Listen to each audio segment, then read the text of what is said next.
Hi, I'm Chris Kaergard with the Journal-Star, and I'm joined today by Edith Barnard of PeoriaMusicLady.com. Hello. Edith, thank you for coming in. We're here to talk today about the annual Christmas event that you put on down at the Apollo Theater coming up on December 15th, 2:30 in the afternoon. You are showing, as you often do, It's a Wonderful Life, and doing an annual sing-along with it. You bet. And we all wear red hats, and if people show up without red hats and they're amenable to wearing one, I happen to have about 40. A huge collection. They look the same. And we sing Rudolph, and we have a lot of red noses. People wear clothes. We have a 6'5" Buddy the Elf. Is that great? Wow. Yeah. I hope he's as enthusiastic as the original Buddy the Elf. He is. He knows bits of the show, and he loves acting it. And, nice. yeah. Nice. Now, we were talking a little bit before we started recording. There's a fun story that came there that helps explain how this whole Christmas tradition in Peoria came underway, and it started sort of with filling some dead air. Exactly, which I love doing. Yeah. The wonderful Steve Tarter, who used to be chairman of the Apollo board, was making sure people were getting into the theater comfortably, because we always pack the hall. When you show It's a Wonderful Life. When we show It's a Wonderful Life. Thank you. And he asked me if I'd go make sure that people got in the back door okay. And the place was full, room for nobody to come in. We had about 10 minutes. And I looked around. People looked restless and anticipatory galore. So I started leading Jingle Bells. And on the Jingle Bell chorus, I asked people to take out their keys and use it for Jingle Bells. And we just kept singing until Steve gave me a signal that it was time for the movie. So that's perfect. And everybody had fun with it? Yes, I did. And thus it has been. Yeah, a tradition was born. You bet. Now, I'm going to flip things around a little bit before we talk about the showing. I want to talk about the singing first. I think that's a much better transition over, because you have a theory, a philosophy for the holiday season that singing is dignified screaming. Talk about that. Indeed. I have it for year-round, and yet it's very popular at the holiday season, because there's a permission given that people, even though they're shy, it's okay to sing at Christmas. Yeah. And truly, I believe singing is dignified screaming. For example, now, did I see a mouse? No. Or was I beginning a song? So I agree that I think that's it. And I think you've heard that when I lived in Barbados, I was rehearsal accompanist for Pavarotti. And sometimes he sounded as if he were screaming. It was a gorgeous scream, of course. But well, excellent. And it's something that everybody participates in together. So exactly. It's a community event. We have the safety of numbers as we sing. So even those of us who often sing in the key of Z have a little bit of... That's a good idea. We'll do Rudolph in Z. I work better in groups when I put my voice out there. Good. Well, there's safety in groups. Right. And the community that we can enjoy singing with other people as we do it. And singing builds community.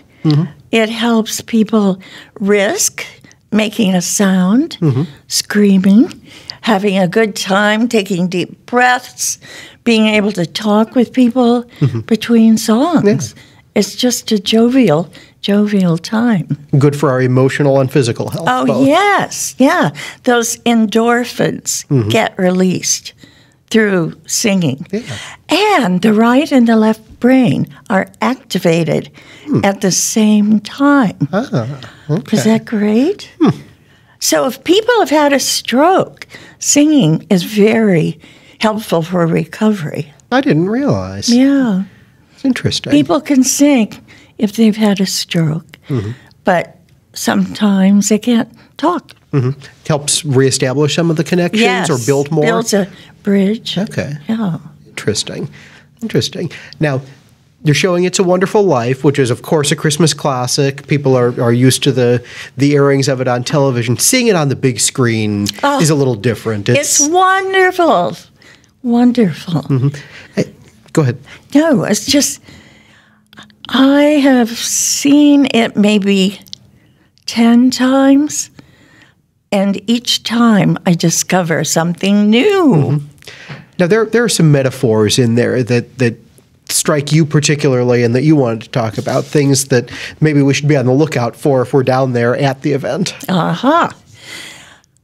There are 3 particular times when George Bailey, bless his heart, jumps into the water with his clothes on. The first time is when his little brother slides into the water and needs help because he's almost drowning. So George jumps in, pulls him out with help from people, and sadly George loses hearing in one of the ears. The good news from that is he does not have to go into the war. So good things come out of everything. Second time he jumps in is when he and Mary, future wife, new girlfriend, shall we say, are dancing at a high school event. And they do not know it, but the floor is starting to open. And they fall in. And some people say it means that they will be brought down by the turbulence of life. I disagree. I think we all swim together. And people had fun jumping in. And you probably know this. The swimming pool is at the Beverly Hills High School. I love that. And then the third time is towards the end when he jumps off the bridge to save Clarence. And we know the heroic turnaround of George, and Clarence gets his wings, and happiness surrounds. It's a happy ending that brings tears to people's eyes, too. Yes, and that's a water. Tears are water. So there's one more where he jumps in, just in a different way. There are a lot of water metaphors. In fact, we are going to have about a half an hour discussion after the movie.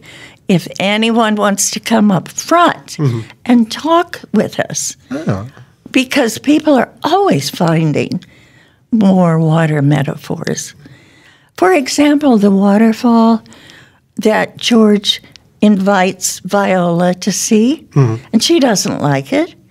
So, and there are other, I'm sure you know water metaphors in it. So everybody start thinking of your water metaphors and watching for them when you're watching the movie. Yes, yes. Okay. Are there other themes or metaphors that we can be on the lookout for? I think so. There are so many. One is community building. Okay. And George is really good at that. And even though he would rather be off traveling, due to circumstances, which we all know about, he can't. Right. And to me, part of the movie is the road not taken, which we all have roads we haven't taken. For example, as you know, I've traveled. Right. Traveled. Quite a bit. Quite a bit.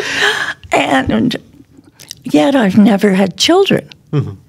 But that's really okay with me. I've taught children to sing. I've had children's theater groups, and I work with children now. So, and I have nieces and nephews. So you have the experience just in a different way. I do. I do. And that's fine with me, frankly. Okay. Well, people can come and watch It's a Wonderful Life. They can have an excellent sing-along before the movie, and they can have a discussion afterward about water themes within the movie. Sunday, December 15, 2:30 p.m. at the Apollo Theater in Peoria. You bet. Come early. All right. To get a seat. Yes, that's right. You could run out. As we have. You might need to do even more singing then before everything gets started. Well, I could do that. Yeah. That's a great group. We have regulars. Yeah, I can imagine. Yeah. I can imagine. All right, $5 admission at the door. Right. Okay. Fabulous. Well, Edith Barnard, thank you for coming in and talking to us for a little bit about It's a Wonderful Life. My total pleasure. And singing for the holidays. Everybody go out there and go caroling. Definitely. Have your neighborhood be your stage of endeavor. Excellent. And scream and shout and sing. All one and the same, folks. And enjoy yourselves with it. Yes. Thank you very much, and Merry Christmas. Merry Christmas.